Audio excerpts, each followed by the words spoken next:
Hello, and welcome back to the Cognitive Revolution.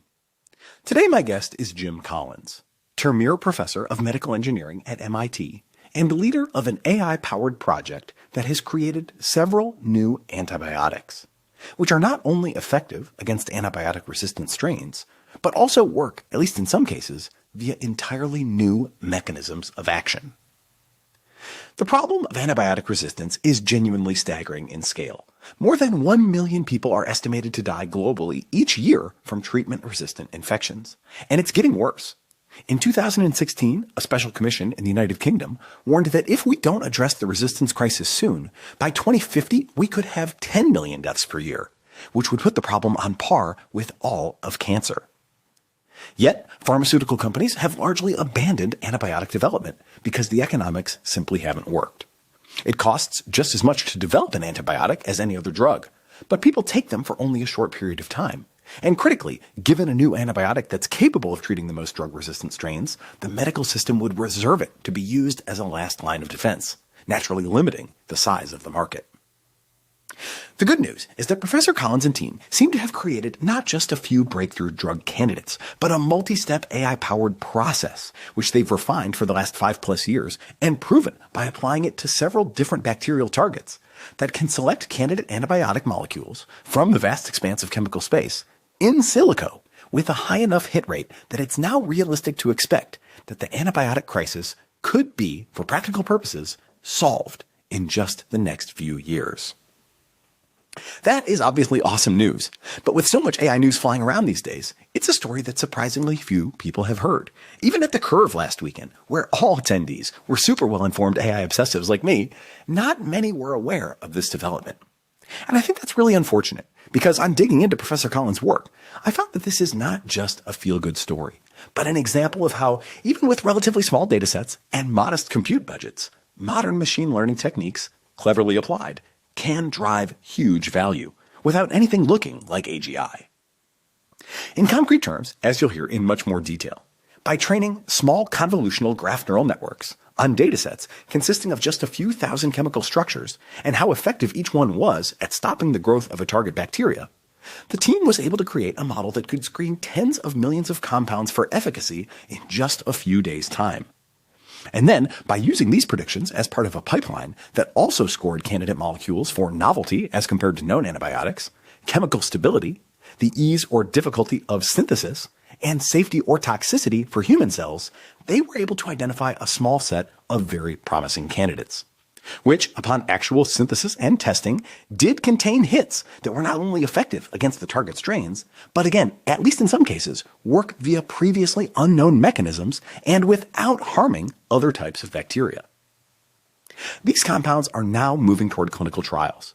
And while barring some sort of Operation Warp Speed for antibiotics, it will still be years before they're broadly available, I was struck by Professor Collins' estimate that with these techniques at our disposal, the R&D costs to generate a pipeline of 15 or 20 promising new antibiotics could be as low as a few tens of millions of dollars, while the entire process, including the clinical trials required to get them approved, would cost maybe $20 billion. By the standard of recent data center build-out deals, which have been dominating the headlines, this is extremely affordable. And the fact that this work remains relatively unknown, even in the AI community, suggests to me that in our haste to create, understand, tame or control, and hopefully live in harmony with fully general or even super intelligent AIs, which we hope will then turn around and cure all the diseases and otherwise benefit all humanity, we risk blinding ourselves to simpler, safer, surer wins, which themselves could still prove positively transformational for the human condition without introducing poorly understood or potentially existential risks. With that in mind, I hope you enjoy this deep dive into how AI, even with small datasets and just a few GPUs, is accelerating the discovery of life-saving drugs, with MIT professor Jim Collins. Jim Collins, Termeer Professor of Medical Engineering at MIT and creator of novel antibiotics. Welcome to the Cognitive Revolution. Yeah, thanks for having me on your show. I'm really excited about this and really excited about the work that you have done. It's an incredible thing. I often reflect on just how many groundbreaking milestone moments are passing us by all the time. And I've been going around telling people literally at like cocktail parties and stuff about this work, and nobody's heard of it. I swear, when I was a kid, people would have heard about this, and I think it would have been like the talk of the town. But these days, there's just so much stuff flying by that people are missing it. So I'm excited to correct that. Thanks. For starters, before we get into all the AI side and ML techniques and all the details, because people who subscribe to this feed are very obsessed with all the AI stuff and probably don't know nearly as much about the biology, could we just do a little primer on the biology of antibiotics and antibiotic resistance? Like, how do antibiotics work, and why do they stop working sometimes? Yeah, so antibiotics are generally small molecules, like an aspirin type that you would take typically orally to treat an infection that you might have in some part of your body, a bacterial infection. The antibiotics act by basically disrupting a protein, typically inside a bacterial cell, that will be associated with an important process, be it cell division, protein production, DNA replication. This will disrupt that associated process, and we've shown that will then lead to downstream stress responses from the bug that will lead to energetic demands that will produce toxic metabolic byproducts that will lead to additional damage inside the bug, damaging DNA, RNA, protein, membranes, lipids, that will trigger additional energetic demands, et cetera, leading to this cycle that will contribute to the disrupted initial process. Why resistance arises is that the bacteria have effectively an intrinsic goal of replicating, surviving and replicating.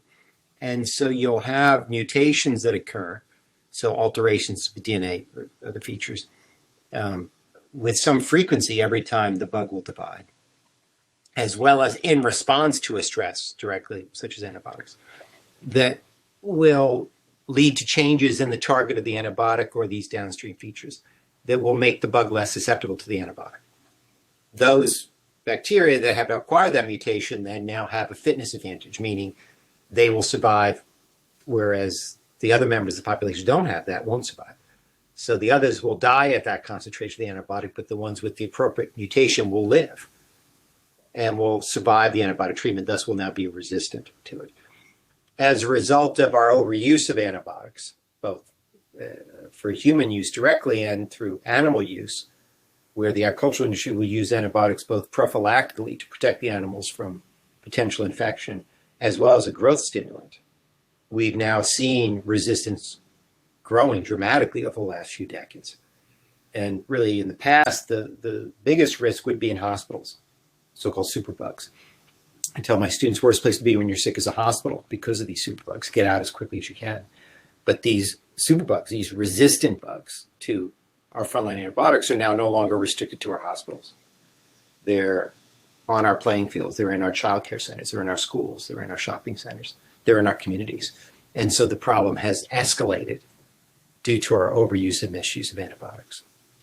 So to just double click on that a little bit, one of my mantras for AI is that AI defies all binaries. And I think that's the more I learn about biology, it seems like that's true for many aspects of biology as well. So one thing I was kind of struck to notice in reading the papers is that I think a lot of times people think of an antibiotic, as sort of like a, missile that sort of zooms in and, smashes the bacteria and it's just gone. And as I was reading, I was like, well, it doesn't really kind of look like that so much. The way that the effectiveness of the antibiotic is measured is not like a binary, but rather a scalar, right? It can be anywhere from sort of not effective at all to very effective, or kind of anywhere in between. Does that I'm not sure if this is right, but I was kind of inferring from that this sort of growth slowing maybe implies that there's actually still a major role for the immune system. What is the actual role of the drug? Is it killing the cells, or is it slowing them down enough that the immune system can rally and destroy them for us? Yeah, it's interesting. So it depends upon the antibiotic and depends upon the type of antibiotic. So they're the ones that we typically think of, the missile that you referred to would be bactericidal antibiotics. So those that have really been developed to kill the bacteria at a safe concentration for human use. The challenge with that is that not every bug in the infection site will see the same concentration, so many will see sublethal concentrations. Briefly, the second class of antibiotics are so-called bacteriostatic, those that are actually selected, developed to inhibit the growth or stop the growth of a bacterial infection without killing the bugs in that infection. Interestingly, as you picked up in the piece, screening done for identifying new antibiotics is almost always through a growth inhibition assay and not a killing assay. So a growth inhibition assay where you'll look to see when you apply some library of compounds, which of these inhibit significantly the growth of the culture, would then indicate there is some interesting antibacterial properties. In many cases, those are also associated with killing activity. Some are only associated then with inhibition. Killing assays are much more difficult to get after. The further level that's also in our piece is that you want to, and I've alluded that you want the antibiotic to really largely impact only the bacterium and not our cells. And frankly, if possible, also only to impact the pathogen bacteria and not the healthy bacteria that make up our gut or on our skin or on other parts of our body. Yeah, defying all binaries indeed. So one more just primer question there is, I also noticed in the paper that you run some experiments on these new antibiotics that you've found that test how quickly bacteria can develop resistance to them. And I was struck that in general, like it seems to happen pretty fast. So should we understand that this is like always going on, even like in our bodies on an ongoing basis? I mean, I kind of saw this with COVID too, where it seemed like there was a lot of mutations happening all over the place, and not all of them, of course, break out. But should my mental model be that like these resistant strains are kind of popping up all over all the time, mostly not going anywhere, but occasionally, getting out of control? Is that the right way to think about it? Yeah, I think I'm not sure getting out of control, but that they might break out, as you say, from the stress and survive and then propagate. There's interesting dynamics, challenges between the interactions of different mutations, which ones are beneficial under which situations, which will be retained, which give you an advantage, which give you a disadvantage. I think it's fair to say, I like to say that if you come across an antibiotic researcher who tells you that they've designed or discovered an antibiotic for which there's no resistance, they're either lying to themselves or they're lying to you. And to then speak to it, that if you apply it for long enough, eventually resistance will develop. And it becomes interesting to then consider the role of AI as we increasingly utilize AI in this space, is that I think AI gives us an advantage in the battle then of our wits against the genes of these superbugs in as follows, in the two different ways around resistance. We can continually discover and or design new antibiotics that act in new ways that would not be bedeviled by existence resistance. You still have to get it through approval process and now introduce them. But second is also to explore how AI might be able to reduce the probability of resistance over a given time period, meaning extending the runway. And some of the ways that can happen is by discovering or designing molecules, for example, that hit more than one protein target, so that if its efficacy is linked to the action of each individual protein in an independent way, now the bug would need to develop mutations in more than one site in order to provide itself with protection, which makes it that much more difficult for the bug to evolve away from the actions of the antibiotic. Yeah. Okay, cool. Well, we'll come back to all that in a second. Yeah. One more just angle that I want to set this up with is the societal angle. We haven't had a lot of antibiotics recently, and I understand that the pharmaceutical industry broadly has kind of given up looking for them. Given that this is such a big problem with, my understanding is like tens of thousands of Americans and, probably a couple orders of magnitude more than that, people dying annually from these antibiotic resistant strains. Yeah. Why has that happened? Like what is this, the social failure that has led us to this state? It's an interesting, I think it's largely an economic driven failure that tapped into some interesting aspects of how we handle things as a society. Maybe to just kind of ground the audience, Alexander Fleming discovered penicillin a little less than 100 years ago. So September 1928 is when he serendipitously discovered penicillin. It was not then developed and manufactured as a drug until early in World War II in the 1940s by a group at Oxford. So we haven't had them for very long, but they have transformed modern medicine, enabling us to have surgeries, deal with any number of injuries, cuts, bruises, blisters that in the past would have been lethal and no longer lethal. Interestingly, the heyday of antibiotic discovery was in the 1940s, 50s, and 60s. So before the molecular biology revolution, before the biotech revolution, before the genomics revolution, before the AI revolution.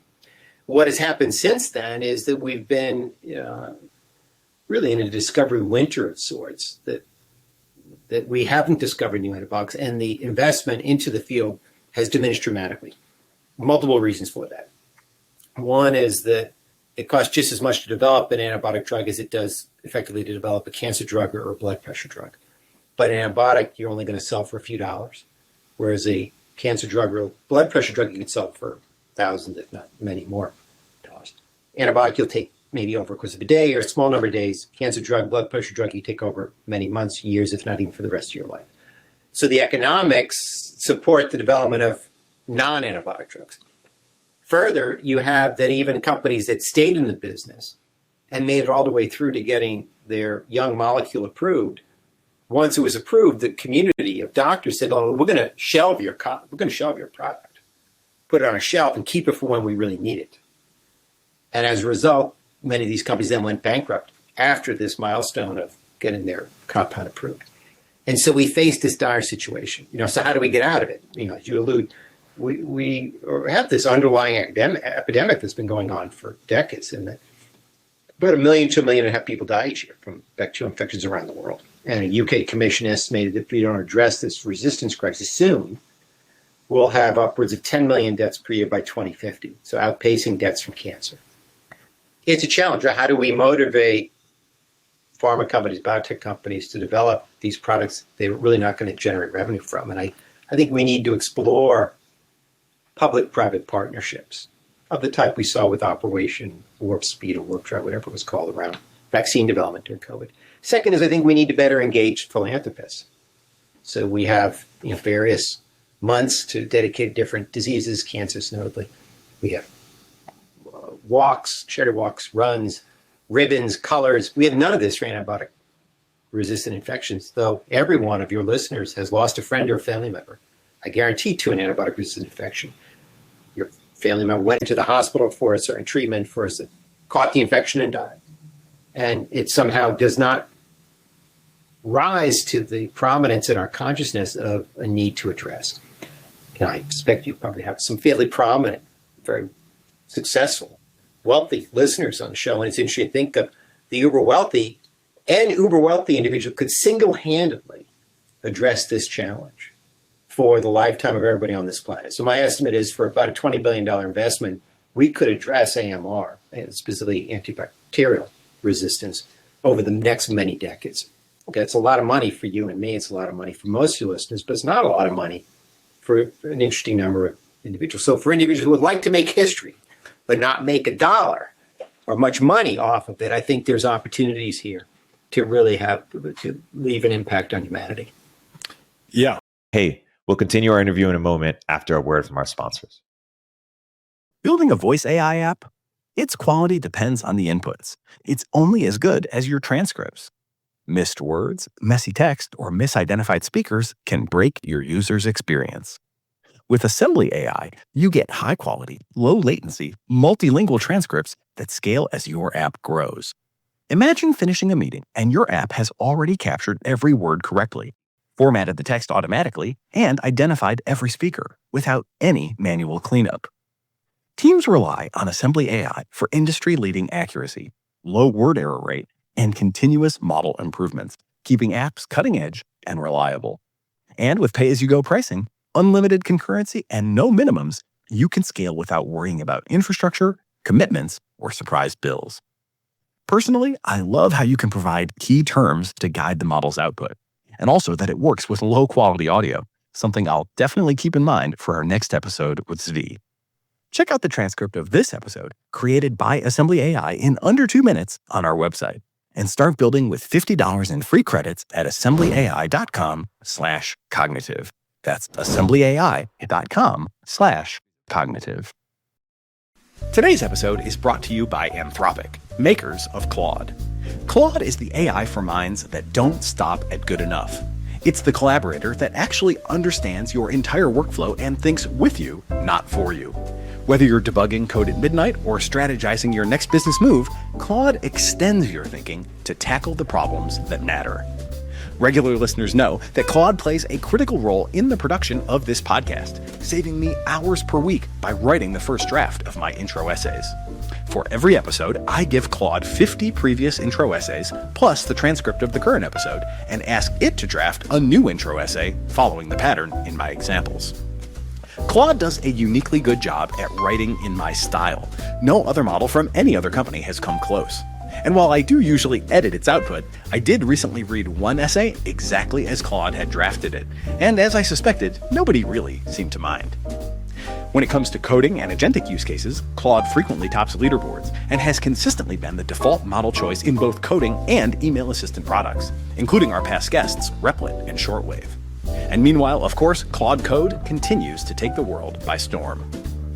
Anthropic has delivered this elite level of performance while also pioneering safety techniques like constitutional alignment and investing heavily in mechanistic interpretability techniques like sparse autoencoders, both internally and as an investor in our past guest, Goodfire. By any measure, they are one of the few live players shaping the international AI landscape today. Ready to tackle bigger problems? Sign up for Claude today and get 50% off Claude Pro, which includes access to Claude Code when you use my link claude.ai/TCR. That's claude.ai/TCR right now for 50% off your first 3 months of Claude Pro. That includes access to all of the features mentioned in today's episode. Once more, that's claude.ai/TCR.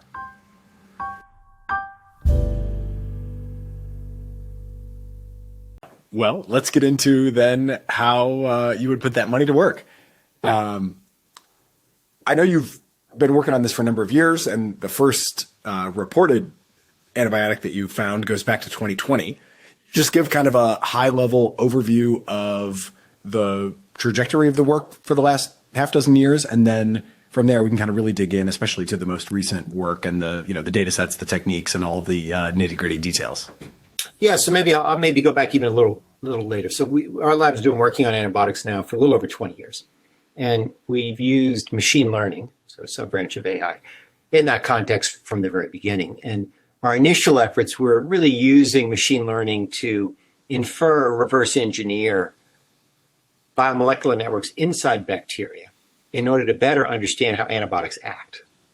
And our goal there was to better understand mechanisms of resistance, as well as to identify molecules, come up with ways that we could boost existing antibiotics. Here at MIT in 2018, the Institute launched a campus-wide initiative in AI, kind of recognizing that the Institute had been asleep at the wheel on this third wave of AI. First wave, really in the very early days, late 50s to 60s, where folks like Marvin Minsky, Seymour Papert here at MIT led the way with their interest in early neural nets and perceptrons. And then in the 1980s, in the second wave, where there was interest in things such as Lisp, other language-based programming languages, and executive programs with folks like Patrick Henry Winston. This third wave focused on big data, deep learning, eventually then large language models. The Institute realized that we really hadn't stepped up, and so in March of 2018, we launched a campus-wide initiative. I had the opportunity to sit next to Regina Barsley, one of our AI stars here on the faculty, who has done a lot of work in applying AI in problems in biology and medicine. We realized we both had interest in drug discovery and thought, wouldn't it be interesting if we could apply our interests to get after antibiotics? And we brought on Tommy Jockola, who's another faculty member and AI expert.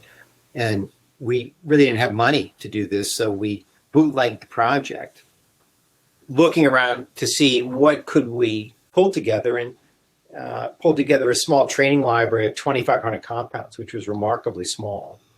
This consisted of 1,700 FDA-approved drugs, including the known universe of antibiotics, plus 800 natural compounds, applied them to E. coli. So E. coli is both a model organism that we use in molecular biology to understand different biological processes, but it's also a pathogen that many of you listeners may have unfortunately experienced it, whether in a urinary tract infection or food poisoning.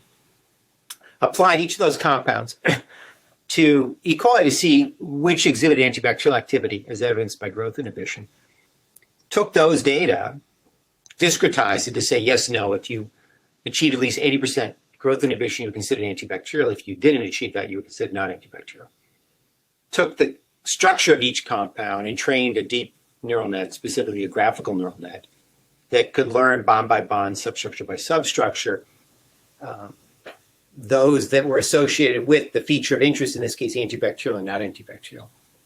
We then applied it to an internal library at the Broad Institute, where I also run a lab, that was the drug repurposing library at the Broad, that consisted of just 6,100 compounds, but asked which of the molecules there were predicted to be antibacterial, which were predicted not to be toxic against human cells, and which did not look like existing antibiotics.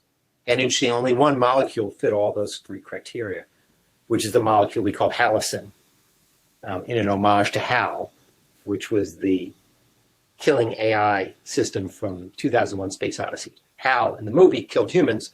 Halicin, our molecule, killed bacteria and turned out to be a remarkably potent new antibiotic. So it's really striking to me how small that data set is. We're so used to, today when I think of large language models, I'm like, it's sort of 1 to 15 trillion tokens is the range of data set just on the pre-training, right? And then they do lots of post-training and reinforcement learning and all that kind of stuff on top as well. I guess if you had proposed to me, in my ignorance before seeing all these results, that something like this could work with just a 2,500 compound library to learn from, I would have guessed that was like probably at least 2 orders of magnitude too small. How do you think about the fact that this works at all? It's interesting, Nathan. So I think your response is very similar, very consistent with the response we got from our colleagues in the AI space. So when we presented what we had and what we were doing, they dismissed us and said, don't even start the experiment. You have far too little data to do anything meaningful. So a few points of note. One is that the growth inhibition data that we collected, we could have discretized. So when you look at those data, you could see that we could have said, okay, this compound achieved 90% inhibition. This one was 10%, 30%. But we didn't recognize we didn't have a lot of data, so we just discretized 0, 1. Okay. So we reduced, of course, gray now the feature of the data, to your earlier point, binarize in this, make it binary. 2 is that, it is, again, interesting, to this day, let's say, that these models are very data hungry. The more data, the better. And the latter were not challenging, but it's interesting that here we had a good number of hits, having known antibiotics of a couple hundred in that data set. And we weren't looking to get 100% true positive rate. We would have loved it. In the end, when we tested it, we had about a 51, 52% true positive rate, which might sound small if you're trying to differentiate a picture of a cat from a dog on the interweb, but really good for looking at prediction. Did you come up with a new antibiotic? Where usually for a random screen or large screen, it's well less than 1%. So yeah, I was surprised how well the model performed. Pleasantly so. And I think it speaks both to the value for positive data in these compound structures and the fact that it was really rich and enriched for antibacterial in that case.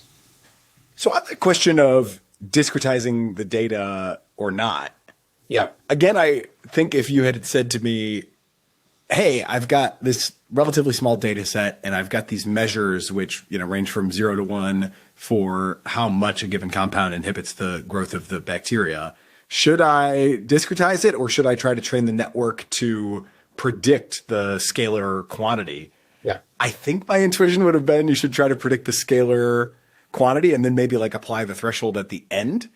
I imagine because these models are not huge, right? It wasn't like you only had the compute for one run. So I imagine you probably tried both. I suspect we did, and I can tell you that if we did, the data weren't good. I mean, the results weren't good.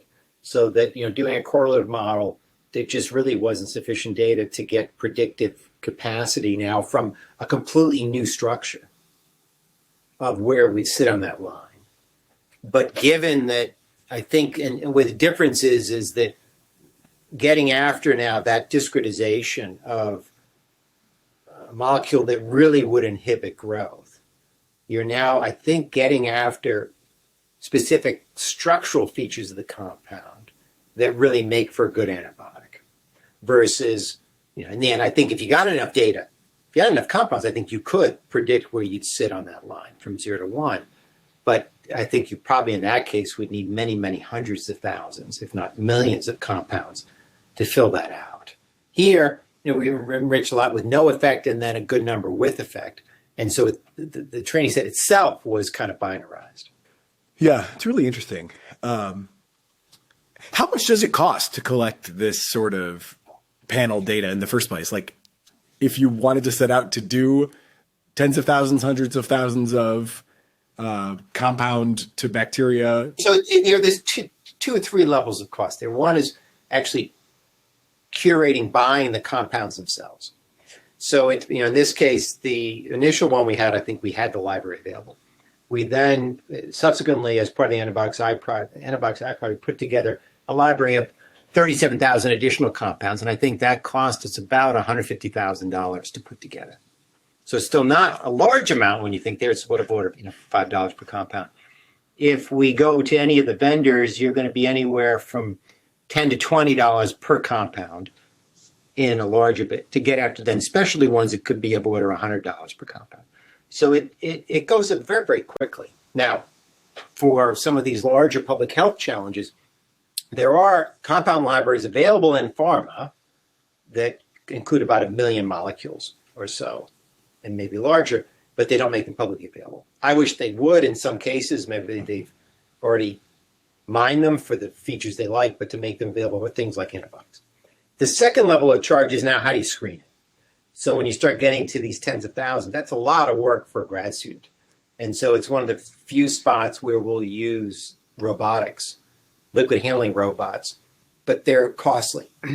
And so it probably runs us of order $20,000 in robot time to screen a 40,000 compound library.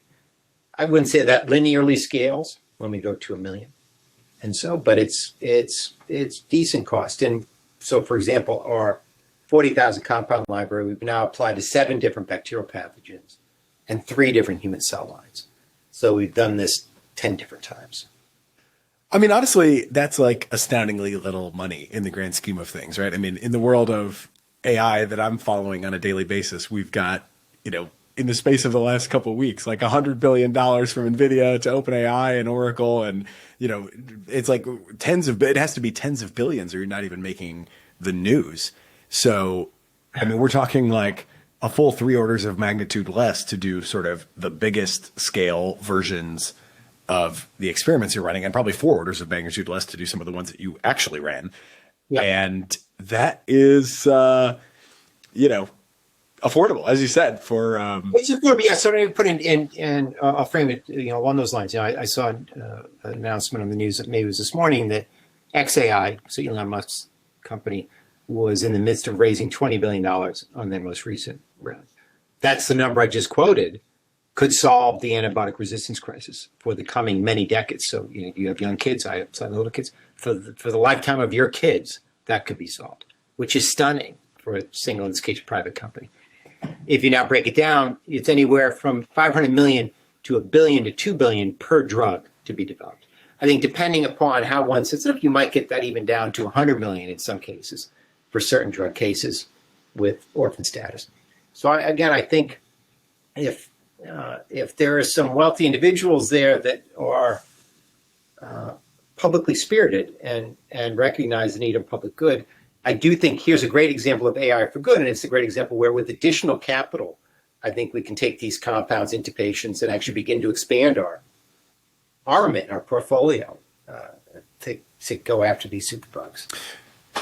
When you talk about solving the whole thing, big picture, for decades, at $20 billion, I guess, like, how many, which by the way is under 0.1% of US GDP, another way to think about it, how many drugs are we talking there? Is that like 20 drugs at $1 billion each, including all the clinical trials and all that kind of late stage stuff? It's of order 15 to 20 drugs would be the real pitch here. And, in fairness, it's not that everything's ready to go if Elon Musk wrote a check for 20 billion. I think we need to put in the certain infrastructure, get things in place. But, when you look out of what we could do, I think it's an interesting, for some reason, oversight, or that hasn't raised to public consciousness levels at the level that should.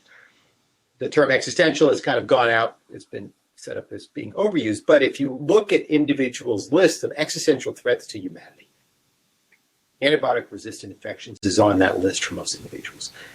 And it's the cheapest risk that could be solved on that list, whether it's, global poverty, hunger, climate change.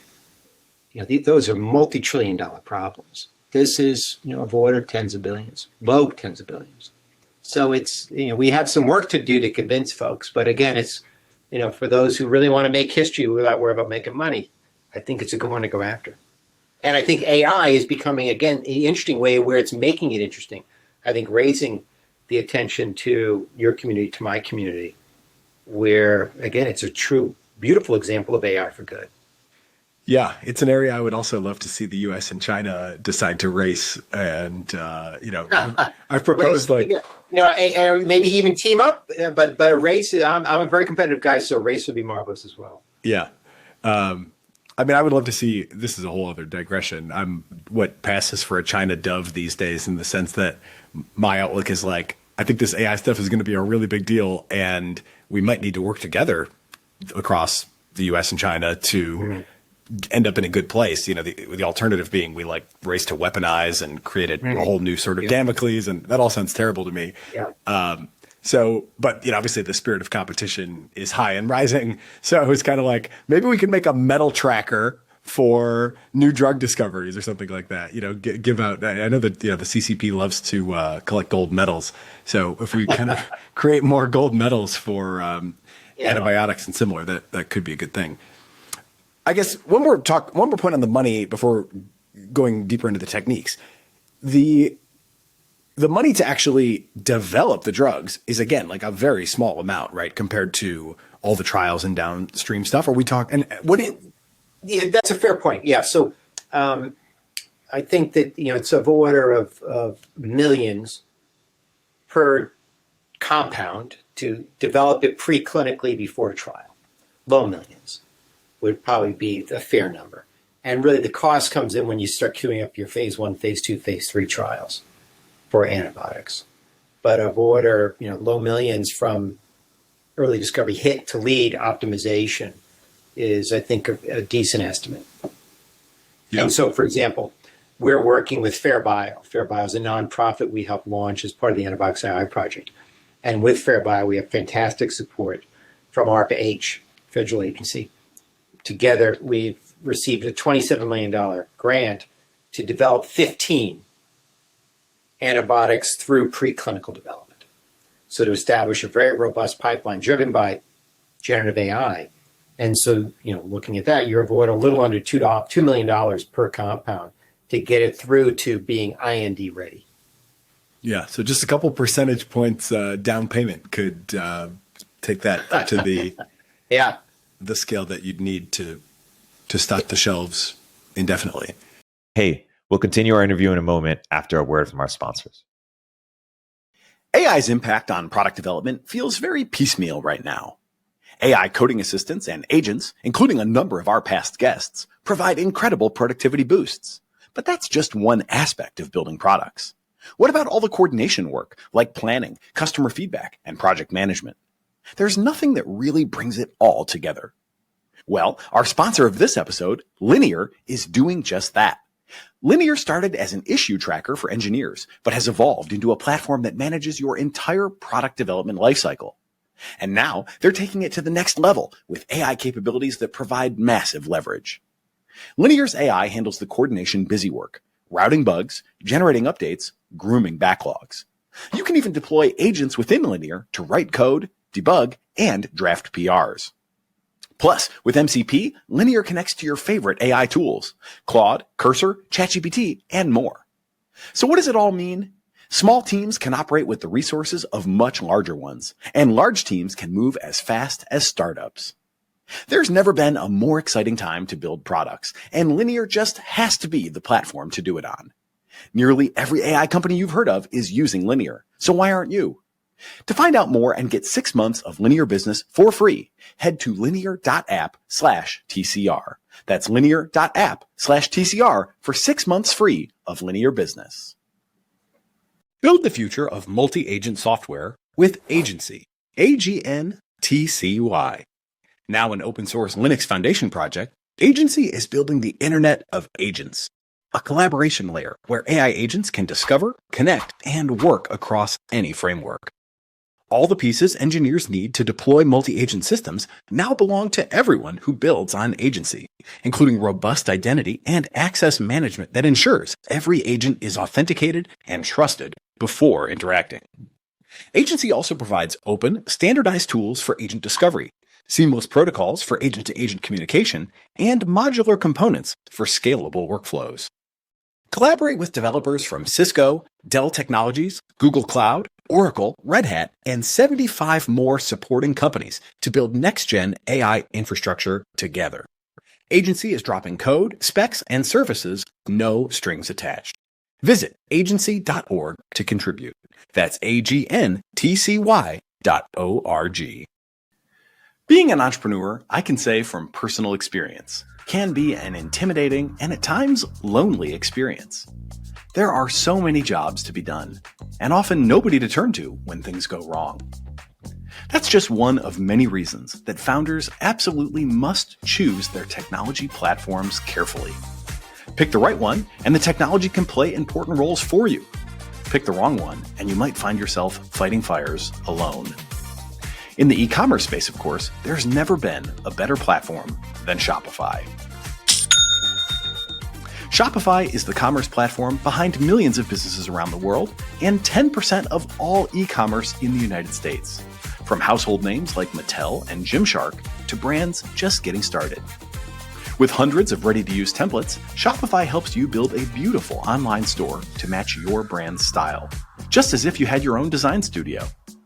With helpful AI tools that write product descriptions, page headlines, and even enhance your product photography, it's like you have your own content team. And with the ability to easily create email and social media campaigns, you can reach your customers wherever they're scrolling or strolling, just as if you had a full marketing department behind you. Best yet, Shopify is your commerce expert with world-class expertise in everything from managing inventory to international shipping to processing returns and beyond. If you're ready to sell, you're ready for Shopify. Turn your big business idea into cha-ching with Shopify on your side. Sign up for your $1 per month trial and start selling today at shopify.com/cognitive. Visit shopify.com/cognitive. Once more, that's shopify.com/cognitive.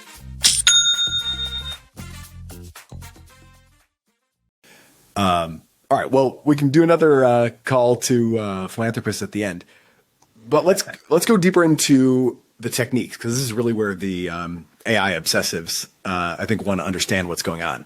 So a couple things that jumped out at me about your techniques, and I'll just kind of give this to you as a prompt, so to speak, and then you can elaborate on what you think people should better understand. One point was that you're using graph neural networks with a convolutional approach as opposed to some of the new graph transformers. I was kind of interested in if you tried both, or like how you think about that, like why that particular architecture. I also noticed that you train a number of them. I think it's 20, if I understand correctly, identical convolutional graph neural networks, basically as a way, I think, to sort of because I assume they're like all differently randomly initialized as a way to sort of avoid any one of them kind of overfitting or going weird, and then you sort of ensemble all of those to actually make the predictions. What else do we need to know about the actual architecture of the networks? So, you're spot on, right? So, I think the reason we chose the graph neural net with convolutional net as the overlay was that this was the platform that Regina and Tommy's team had developed under the banner of ChemProp. So this preceded our work on antibiotics. So this was efforts done by Yang in their lab, and I think Kyle Swanson and Wingong Jin, and really a marvelous platform. We started this probably, it was, late 2018. Transformers were just beginning to appear at the time. Weren't really yet that popular. Subsequently, maybe just pick up. So our strategy is generally we will create an ensemble of models, trained similarly, I would say, in fairness, trained identically, but with different initial conditions, that we then will average across the ensemble, kind of a wisdom of crowds of sorts. We subsequently, in more recent work, we've explored large language models that have been developed. So these are not graphical neural net per se, but language models where you'll look at a string of symbols from a compound structure. And they've done okay. So many of these are pre-trained on large libraries of compounds, but they've not yet outperformed our graph neural net. They seem to be learning a slightly little different schemes, and they make predictions that are a bit different. We have explored, can we do a multimodal or hybrid model with a little bit of success, giving us a little bit of a bump, but not considerably high. More recently, we've actually implemented Minimol, which is another graphical neural net that is pre-trained using quantum mechanical calculations, considerations. And work that we'll be submitting soon shows that it significantly outperforms Minimol, ChemProp, this earlier graph neural net. So it's interesting, here we really are, I think, accounting for that these models were set up in part that they could look at graphical representations, and it fits beautifully for the compounds that we're looking at. You can think of back to your chemistry class you had in high school or college. It's those types of structures we're feeding in. Now, in many cases, the model is considering a 2D representation of the molecule. And we are also beginning to think about how we can better take advantage of 3D representations for improving and extending the predictions. I can't resist the follow-up question. What are the foundation models that you have looked at? The ones I've studied are like EVO, EVO2, ESM fold. So EVO and EVO2 are basically genomic ones on DNA. ESM are protein-based. So these, we'd be looking at language models that were set up specifically for small molecules. So we looked at ChemBert, was a dominant one. We looked at, I'll think of the name, but we looked at NVIDIA has their own, IBM had a version. So we've looked at the leading cases. EVO is not well set up for what ours, because we're doing small molecules, as well as ESM, no, but in each case, we are intrigued on each of those models for how we can apply for some other things we have going in the lab. Oh, okay, cool. There's maybe another question around, but I'll save it a little later, around kind of bridging these modalities. Yeah. But okay, so we'll keep going through the process. So we got these ensemble of convolutional graph neural networks trained. Then the big computational step, which I understand is still not all that big, is taking increasingly larger and larger libraries of, again, if I understand correctly, both real and hypothetical molecules out of these big libraries of molecules, and just crunching through literally millions of them, tens of millions, I think even over 100 million in one case, to get all these scores and say, okay, here's the ones that are predicted to kill this particular bug.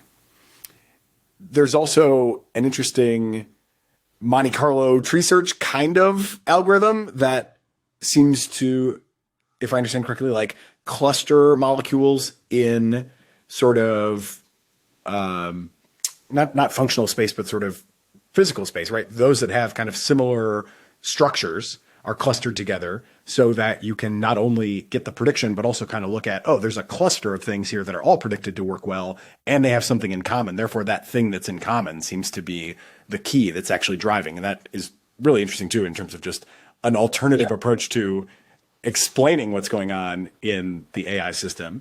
Yeah. So firstly on the first. So we with the trained model, then we'll feed it structures that are then from in silico libraries that are either been curated of ones that are available for purchase in some cases and or can be synthesized. And in other cases might be kind of arbitrary. They think we can synthesize, but we're not really sure. In that initial Halicin piece, we screen computationally of order about 110 million compounds. So enormous library from a real world standpoint that you would never empirically screen in the lab, but we did it over a course of 3 days on the computing platform we had at the time. Since then, just as an aside, we have been doing a lot of work with Etamine, which is a small chemical synthesis company in Kiev, Ukraine. Obviously, quite occupied with the war going on right outside their synthesis company. But they've been great partners, and notably, they have much larger in silico libraries. Notably, their real space is of order 65 billion to 70 billion. And we've been screening those now, which now, it's getting up there, right? You're several orders of magnitude larger than that initial 110 million, which itself was very large. The second space you were speaking to was an effort that was led by Felix Wang, which is around the idea, could we get after explainable AI to better understand structures, common structures, amongst the best scoring molecules, enabling us to better identify novel structural classes, meaning could we set up, in this case, which we did, was a Monte Carlo tree search to look at rationales or substructures across the top predicted compounds to see, is there a substructure rationale overrepresented that would suggest that maybe we are onto a new class that goes after a similar mechanism but has chemical diversity of some sort within that class, increasing the chance that we really did come up with something new and meaningful. And we posted that in Nature a little over a year ago to a lot of interest, and it really turned out to be quite a powerful approach that gave us insight into the chemical structures that have been learned by these models that could matter in the antibiotic space. Yeah, I find that really interesting. I find all of this really interesting because it is quite a bit less black boxy at a few different points than what I'm used to when I just look at, the big foundation models that kind of dominate my consciousness most of the time. And that is a really interesting alternative way to try to make the AI process explainable. Yeah. So, okay, the move from, tens or hundreds of millions to tens of billions of molecules definitely is a huge leap. Can you give me a little bit of an intuition for chemical space? I actually was a chemistry undergrad, but I am embarrassed to say that I don't have much intuition for this. At that time, we were working on natural product synthesis. And I understand there's been a pretty big shift in the field from pick one molecule and, do whatever it takes to synthesize it to a more kind of sane approach that is more like building block, kind of almost Lego style approach to putting these things together? So, a few levels. So, an academic lab like ours will typically have compound libraries in order of 10,000, tens of thousands. Large research centers will have libraries of orders of hundreds of thousands, maybe a million. Pharma will have libraries of order of millions, low millions. And when you said libraries, these are on hand. Yeah. These would be compounds that you have in little bios. So, for example, the Broad Institute, they have a center for CDOT, Center for Discovery of Therapeutics, that we work with, and they have this beautiful robotic system that has of order 800,000 to 1 million compounds on site that you can program via barcode to go have your liquid handling robot go grab, come it out, and then couple it to another liquid handling robot that can apply it to our bacterial cells. So there is kind of the physical world compound typical order number. So I think, for example, E has maybe 4 to 4.5 million molecules stored, ready to send you right away. Now you go into the in silico space, and maybe you touched nicely on your building blocks. At Edamine, their 65 billion is based on a building block, set of building blocks, and a set of recipes, synthesis steps to get there. So I don't know what the number of building blocks is, but it gets you to the 65 billion, and they're confident they can do those. So that's the order you have there. So you're in 10 to the 10 compounds. Going back again to your chemistry days, the estimate is that there should be avoided 10 to the 60 compounds that I'm not sure fall into the drug-like space, but let's just say 10 to the 60 compounds, which is more than astronomical. And we're literally just scratching that surface with, say, I've mentioned the 65 billion, I may be off by a little bit there. Their unreal space at Edamine, I think, is now 220 billion. Okay, so you're now 10 to the 11. Still not even close to 10 to the 60. Yeah, 10 to the 60 is really hard to wrap one's head around. Yeah. What's out there? How real should we think of that as being? Like, are those? I don't know. I was just in a meeting with my team, and they claim that there's a group, that BioSoft, I think, is the team that they can get to trillions of molecules from their building blocks. Okay, that doesn't sound too crazy, given Edamine is confident with the 220 billion. It's okay. Order 5 more to get to a trillion. Yeah, I get it. 10 to the 60, I've never seen the calculation. I've heard the number. I've passed along the number. I've seen it in many different spots. I don't know how pragmatic or real world that number is. But of order trillion seems okay to me for now. It will be interesting to see to what extent AI can help us better define what the real space of possible compounds are. One of the challenges we had as we moved from discovery to design is, can you actually synthesize what the model made? And there is a big challenge. And one of the best in the business is one of my colleagues here at MIT, Connor Coley, who's developed AI models to predict the synthesizability of a compound. And there you want to get after the answer to, can you synthesize? And then you want to ask, can you do it in a reasonable number of steps? And can you do it for a reasonable amount of money?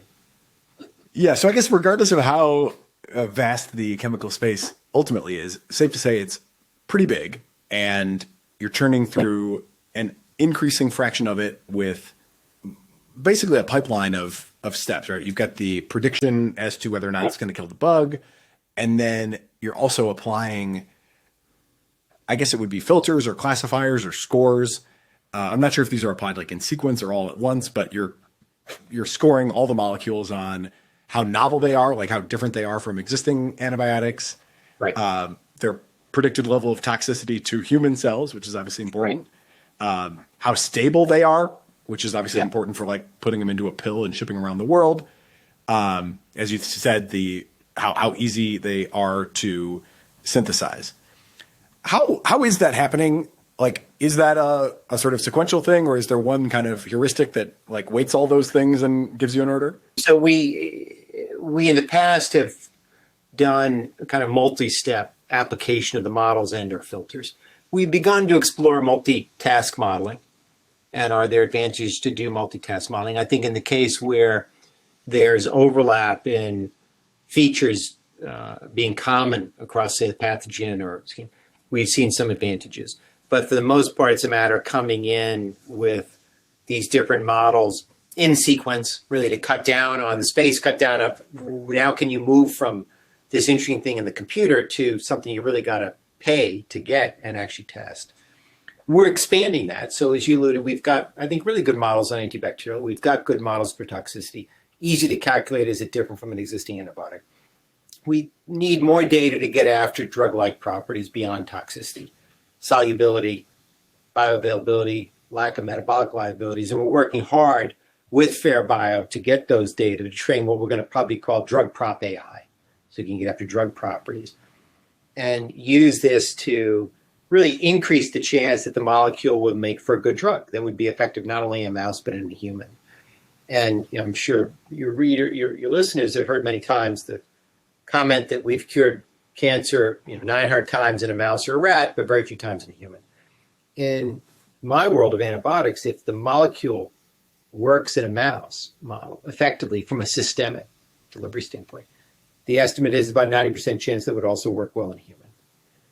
Our AI models to date are really good at coming up with molecules that will kill the bug in a dish. They're not as good as they need to be yet of also predicting, are they good at killing the bug in a mouse? And that's where we need these additional data and additional steps to move the power of AI further down the antibiotic development pipeline. And I guess one other question there is there any role for human taste or judgment in this process? Absolutely. Yeah, no, absolutely. It's a really nice question. I think the medicinal chemists remain still pretty skeptical about the value of AI. In part, they feel that their decades of work and expertise at identifying molecules, modifying the molecules, tweaking the molecules can still outpace AI. And I think in some cases they can. Now, in fairness, there's no medicinal chemist I know that can review 110 million molecules. But I do think a few points to this. We ran an interesting case where we just had a really talented medicinal chemist as a postdoc in my lab. And we pitted him against the synthesizability model, the kind of Coley's group had come up with. So we gave both the model and the postdoc 30,000 compounds to see how they were ranked and compared it to then what etamine would say. And the human outperformed the model. So then the next level is, how do we better capture this intuition? And I do think there's opportunities to recruit panels of medicinal chemists and develop kind of the medicinal chemists in the loop through reinforcement learning with human feedback to improve the models for these different features that they are able to capture and maybe not necessarily describe or quantify. And, there's the interesting anecdote, which I'm sure you're aware of, was Google DeepMind was developing AlphaGo. They had trained the model on synthetic systems and even human systems, but really began to make a big leap when they actually brought in an expert. I think he was maybe the 1,000th ranked player who could give additional human insight of strategy and moves, and it elevated their system to a new level. And I think we need to figure out how to do that better in drug discovery. So that head-to-head, when you say 30,000, does that mean that the human expert actually went through and scored 30,000 things? So it was discrete. So the human expert right swiped, left swiped 30,000. Holy moly. And so I've been happily married for 35 years, so I don't know what left swipe, right swipe means. I know one is I like, one I don't like, so I don't know which is what. But holy moly is right. That it was so impressive that this guy did this. And it was interesting when I asked, Andreas Luton is his name. He's a talented now young professor at the Karolinska Institute in Stockholm. And I asked him really what was guiding him, and he was really looking for liabilities. So he would say, bad, bad, bad. And if he couldn't find a liability, he said, good. And so that was an interesting take that is not how I would have set up my model to do. And so again, I think it's examples such as this that I think we need to do a better job. Now, there remains some significant dismissiveness, but maybe some rather so, and some hostility from the medicinal chemistry towards these types of approaches. And I think we need to turn to them for help to make them that much better and do a better job of capturing the medicinal chemist in our code, in our models. And just to make sure I understand where that is in the pipeline, these liabilities are for a molecule that has been identified as likely to kill the bacteria. It's like, oh, but I can spot that this is going to be hard to synthesize or it's going to be not available. I think in this test, it was really only around synthesizability. But you can imagine it'd be great for me to also be able to do something similar of, would this make for a good drug? Will it be stable? Will it be available at the site of the infection? Will it not be cleared too quickly? Will it not be broken down by the liver too quickly? And these are things where you have many medicinal chemistry friends, but they can kind of look at a molecule and say, I like that molecule, or that's an ugly molecule for XYZ. We need to sit these guys down and get that. I'll give another related example, which you don't hear as much about anymore. But pre-pandemic, I remember I was meeting with a number of different folks from China coming through the MIT area. And I was with someone who was either working for Baidu, had insight into Baidu, and Baidu at the time had hired 15,000 individuals to label data. So this goes back to about 2018. Supervised learning was the big thing. And so labeling, featurizing data was key. And in that, they had 2,000 medical students they had hired that were labeling medical images, might be pathology. And I thought that was brilliant, that a country could, or a company within a country, could have the resources that could take advantage of that. I think we don't need something of that scale, but I think figuring out how I could rally a group of medicinal chemists to commit to letting me peer into what they've learned and how they act on what they learned could make a big difference. Yeah. Honestly, it's really striking how well this seems to work given how little data you start with and, just how coarse that original signal is. I mean, the whole thing is, because it is worth repeating too. Like, again, if I understand correctly, there's no encoding of the target bacteria at all, right? It's just like literally could be anything. It's totally abstracted away into it works or it doesn't work. Yeah. 0-1. Yeah. That's amazing. Yeah. So when things work better, what does that mean? Like, I guess I'd like to understand a little bit better the trade-offs between you could do, you've got like compute costs and then you've got synthesis cost, right? I guess those are kind of the two big costs in getting to the end of something that you're like, okay, this actually confirmed kills a bug. Now we got to go into the sort of medicinal chemistry phase. Yeah. How do you think about those trade-offs? Like if the model works a little bit better, but maybe it's also a little bit bigger, maybe we do like 10 times as many molecules. Yeah, the compute cost isn't very large. You can kind of as a fixed cost in the background. I do think the other, getting after larger training libraries is expensive. Compute, not so much. Synthesizing is the big challenge, right? Because you're making a commitment both on just outlay of the money, the time, and what's the probability you got something that's good. The next is then animal models. Animal models are not inexpensive. And you've now got to decide which of the ones am I going to advance and is it good enough to go. If that looks good, now you're back at, okay, I've got to now maybe do an analog generation. Which of those will I synthesize? And it becomes interesting within a little academic lab like mine, how much of it are you really to commit to? So it's the trade-offs. Given our experience on generative AI and the challenges of synthesis, I'm much more inclined towards looking at these libraries of molecules, like etamines, where I'm guaranteed I can synthesize. Still might need to pay a bit more for those either difficult to synthesize or not readily synthesized. But I'm more comfortable there than coming up with an exotic new molecule that I'm not sure I'm going to synthesize and what's the probability that it's going to work.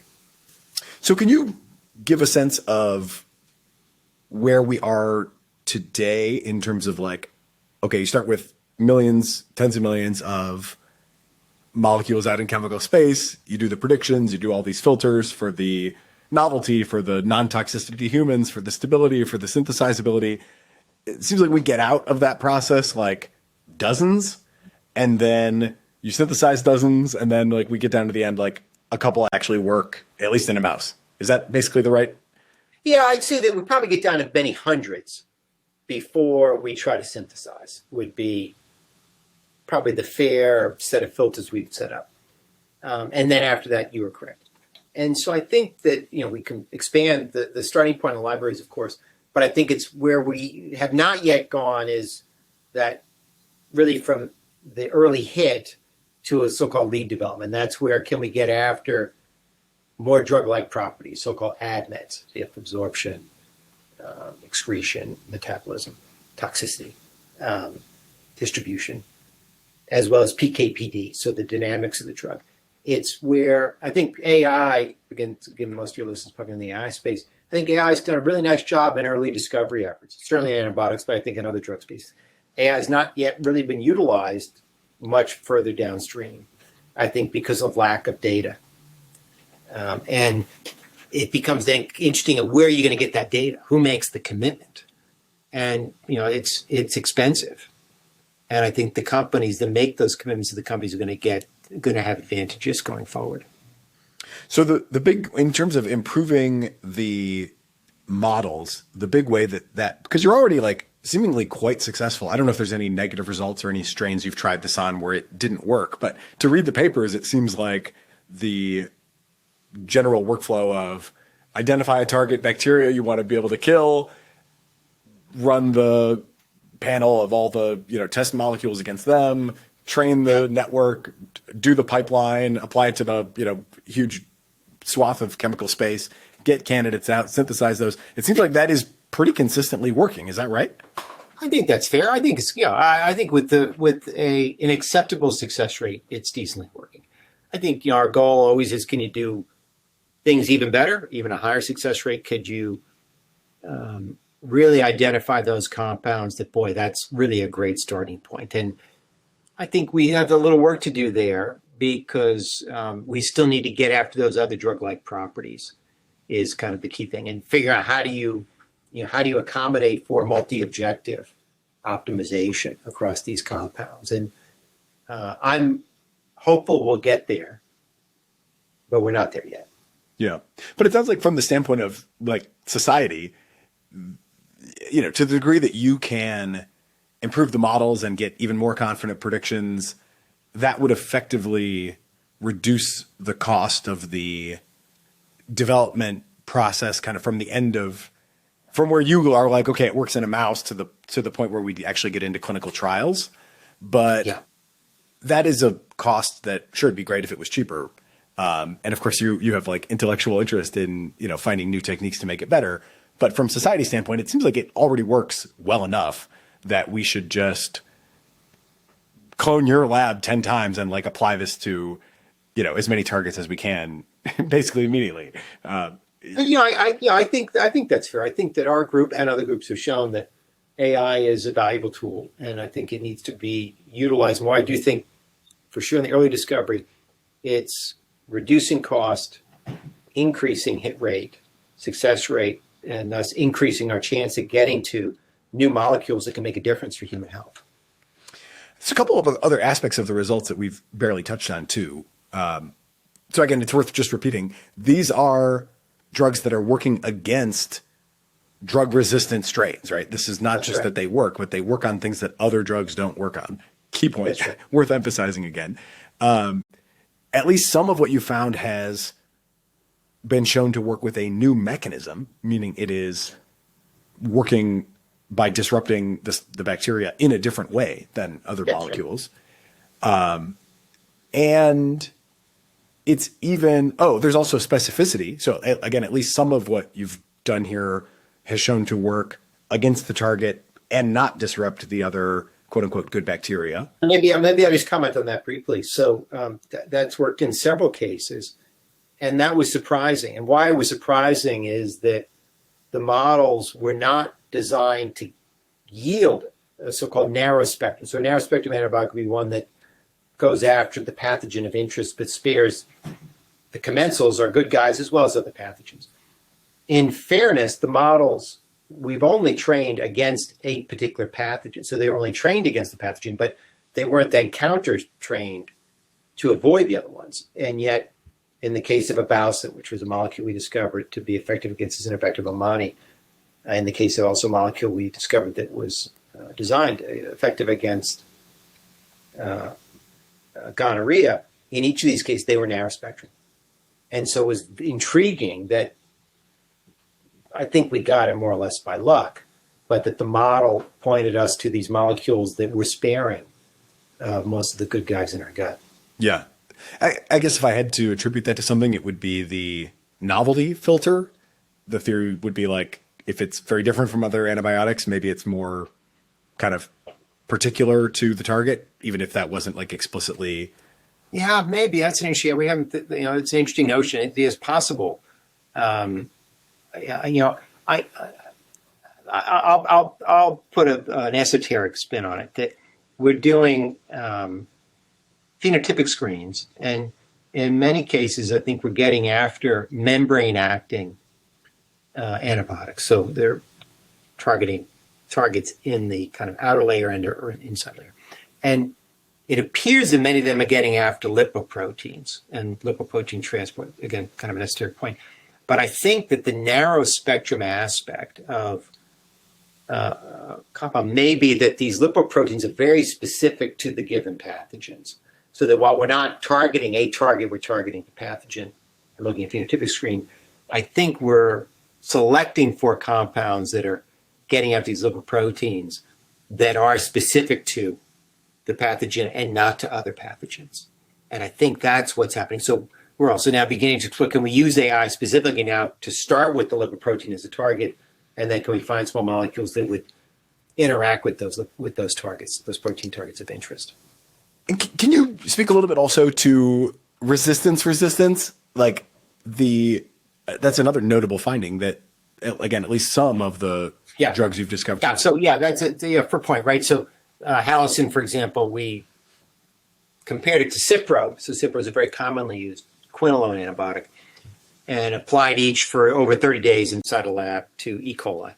Within a few days, there was significant resistance to Cipro, several-fold, and after 30 days, there were many hundred-fold levels of resistance to Cipro.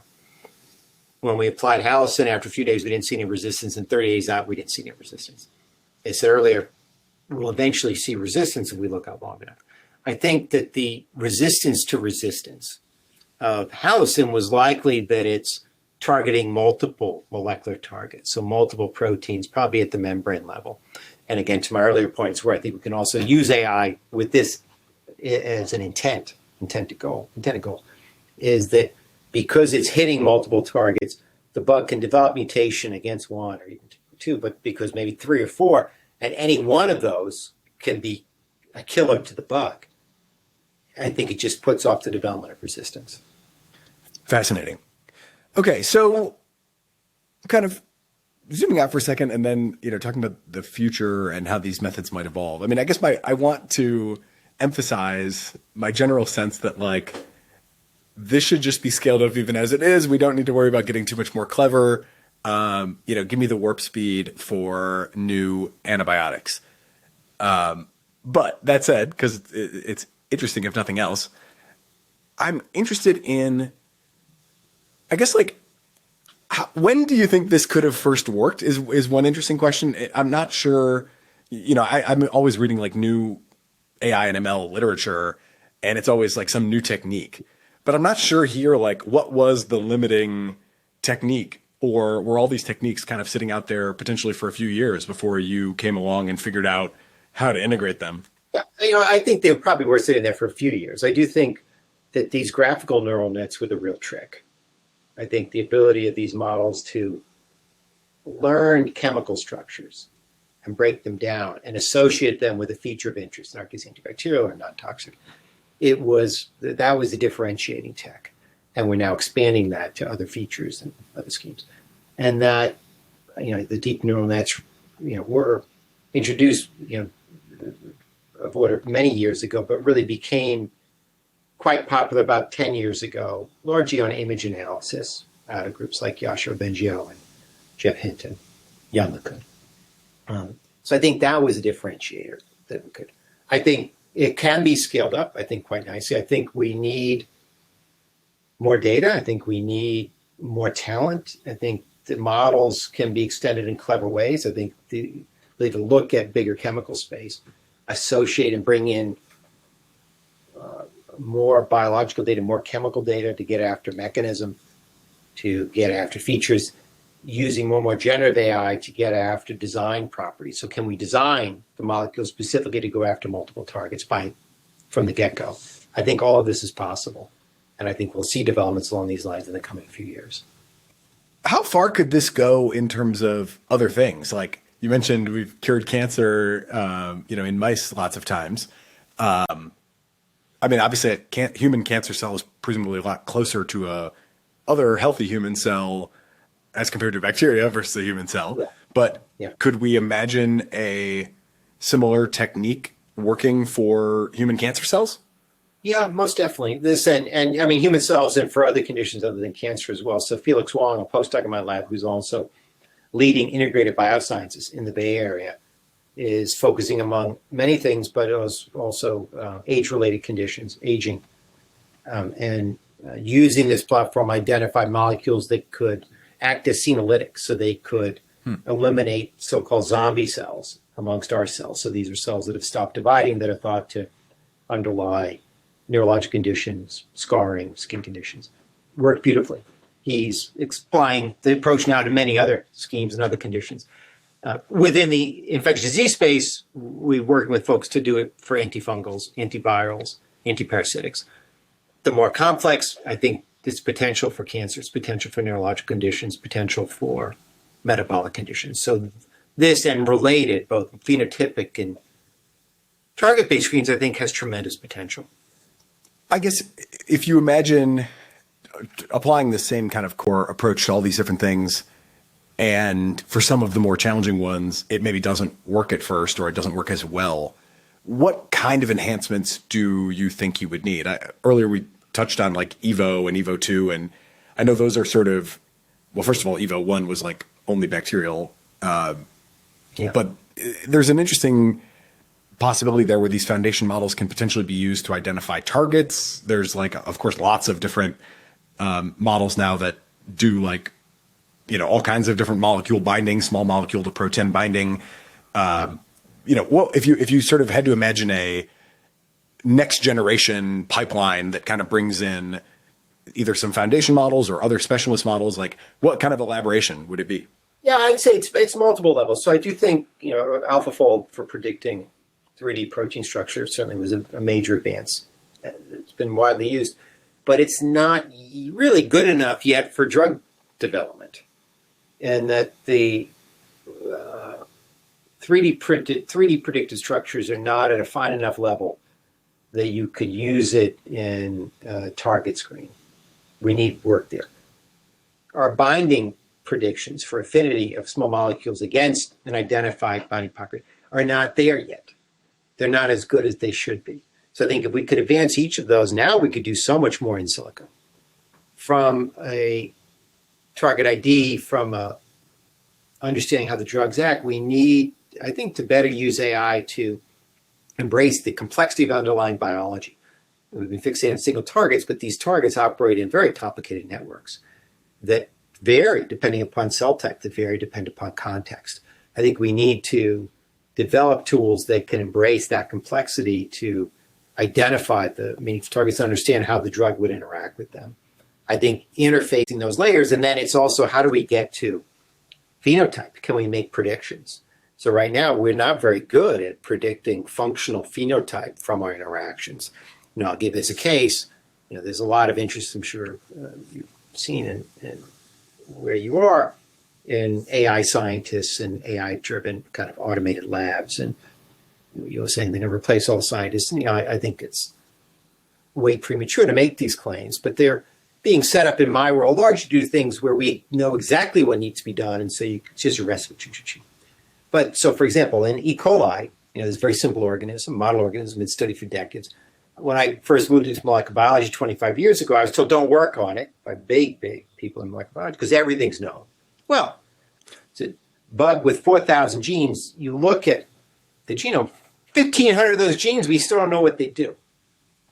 And so if I now give AI said the challenge, okay, functionally annotate each of those 1,500 genes and run the experiments to validate it, we can't come anywhere close to that.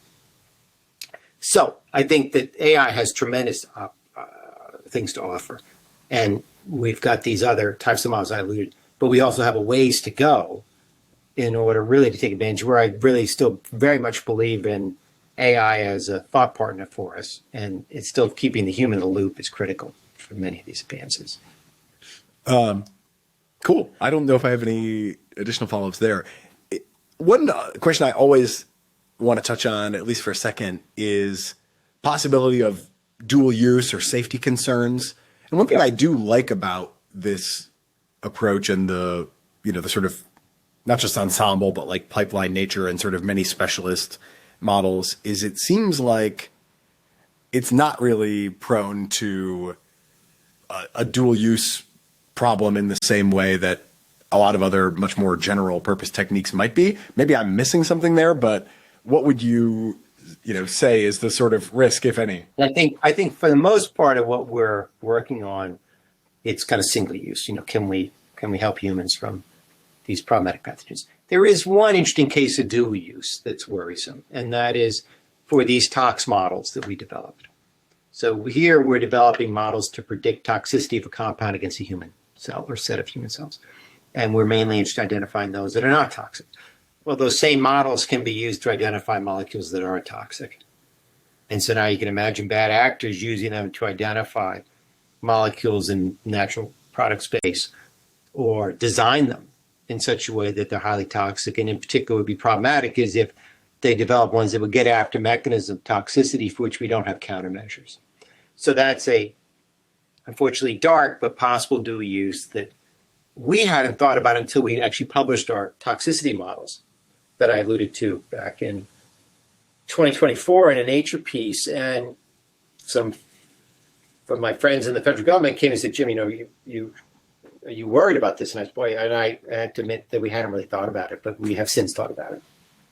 Is there anything that can be done to create versions of the model that don't have that sort of reverse the sign? No, right? Because you're going to get a score.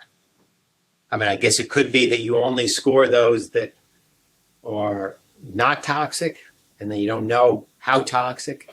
I guess you could, but anybody could easily pull apart the model and just shift the threshold on that.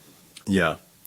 That's kind of the, I could imagine interpretability techniques there could be sort of applied for bad, even if you, and I'm generally a big fan of interpretability, but if you did have something that sort of only, I put a score of 0.8 or higher or whatever, but masked everything below, presumably the model inside still does have a representation that you could access if you were determined enough to do it. Yeah, fair point. Cool. This is fascinating, and I really appreciate all the time and remedial education that I've got from you. Good chat with you. Thanks for the great conversation. Is there anything more that we should say about just, call to philanthropists? Like, where are we on warp speed?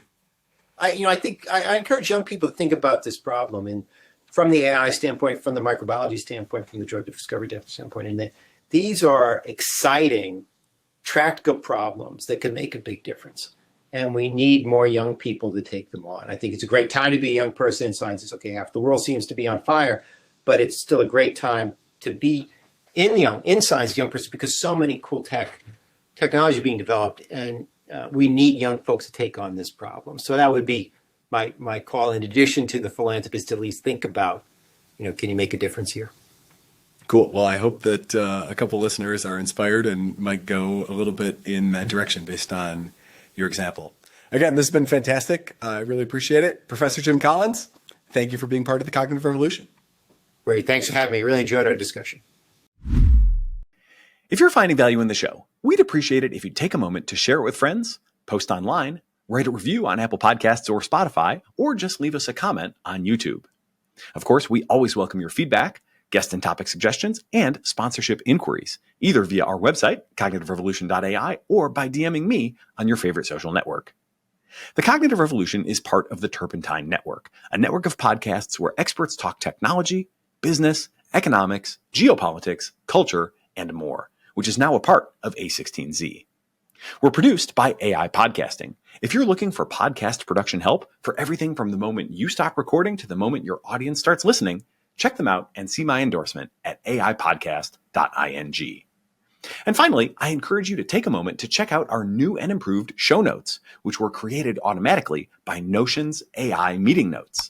AI Meeting Notes captures every detail and breaks down complex concepts so no idea gets lost. And because AI Meeting Notes lives right in Notion, everything you capture, whether that's meetings, podcasts, interviews, or conversations, lives exactly where you plan, build, and get things done. No switching, no slowdown. Check out Notion's AI Meeting Notes if you want perfect notes that write themselves. And head to the link in our show notes to try Notion's AI Meeting Notes free for 30 days.